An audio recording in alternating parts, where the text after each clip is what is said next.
大家好，我是娟子，今天用西红柿来做好吃的。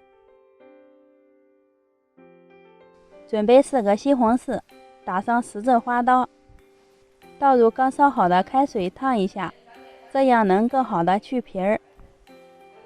去皮以后切成滚刀块，装进破壁机里。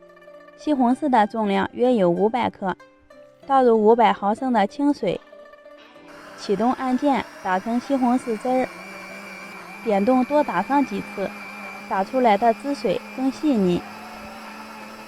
把西红柿汁儿倒出来一半，加入100克的豌豆淀粉，搅拌均匀，饺子没有面疙瘩就行了，放在一旁。另一半的西红柿汁儿倒在不粘锅里，加入50克冰糖，开小火慢慢的加热，使冰糖完全融化。冰糖化开以后，慢慢的倒入淀粉水，边倒边去搅拌。熬制的过程有点慢，需要不停的搅动。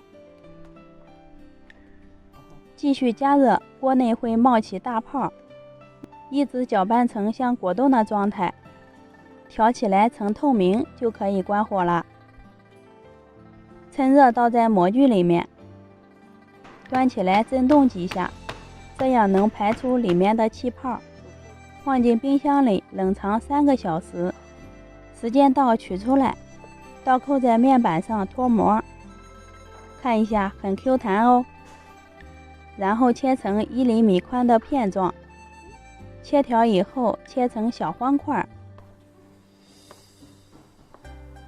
取一些方块放进椰蓉里，滚动一圈，裹上一层椰蓉。